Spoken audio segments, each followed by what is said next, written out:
এবারের কার্যক্রমটা হচ্ছে আমাদের আমরা প্ল্যাটফর্মের নাম দিয়েছি ইনসাফ, initiative for safe and assured future.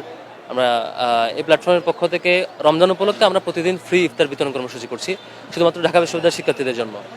এখানে যেহেতু ঢাকা বিশ্ববিদ্যালয় এরিয়াটা অনেক বড়, তো এই জায়গাতে যদি আমি একটা স্পটে প্রতিদিন বন্টন করতাম, হয় টিএসসি বা মধুর ক্যান্টিন অন্য কোথাও, তাহলে সবার জন্য যাওয়াটা কঠিন হতো।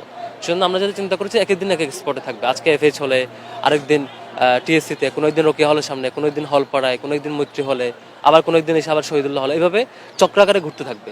আমাদের আমরা আমাদের ইভেন্ট এবং পেজে প্রতিদিন ঘোষণা দিতে থাকবো পরের দিন কোন জায়গায় থাকবে। অলরেডি ঘোষণা দেওয়া আছে কোন দিন থাকবে। এরকম আমরা ধরে নিচ্ছি প্রাইমারিলি প্রথম 15 দিন বিশ্ববিদ্যালয় চালু থাকবে, পরে বন্ধ করে দেবে। এটা ধরে নিয়ে প্রথম 15 দিন কর্মসূচি টার্গেট নিয়েছি। এরপরে যদি ইউনিভার্সিটি ক্লাস আরও খোলা থাকে প্রথম রমজানের পরেও, প্রথম 15 রমজানের পরেও, তখন আমরা এটা চালু রাখবো ইনশাল্লাহ।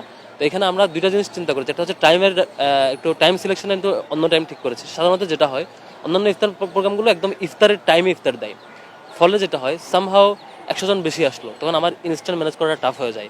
অথবা তিনি ইফতার করতে হয় রাস্তায় এখানে দাঁড়িয়ে, তো এটা কঠিন। আমরা চিন্তা করেছি না, আমরা ইফতারটা আসরের পরে দিয়ে দেবো, উনি ওনার রুমে গিয়ে ওনার বন্ধুদের সাথে একসাথে নিজের মতো করে ইফতার করবে, নিজের ফ্রেন্ডলি পরিবেশে ইফতার করবে। সেজন্য আমরা আসরের পর ইফতারটা বন্টন করছি 4:30 থেকে 5:30 পর্যন্ত, এই টাইমের মধ্যে।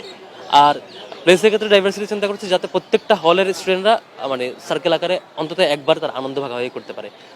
আজকে যেমন এফএইচ হল এখানে হচ্ছে, এখানে সারা ইউনিভার্সিটি যে কেউ আসতে পারবে, কিন্তু স্পেশালি সুবিধা পাচ্ছে কারা? সোফিয়া কামাল হল, এফএইচ হল, শহীদুল্লাহ হল, এরা আমাদের হ্যাঁ পাশাপাশি তারা একটু সুবিধা পাচ্ছে। এভাবে করে প্রতিদিন চক্রাকারে ঘুরতে থাকবে। আমাদের জন্য দোয়া করবেন যাতে আমরা এই প্রজেক্ট রান করতে পারি।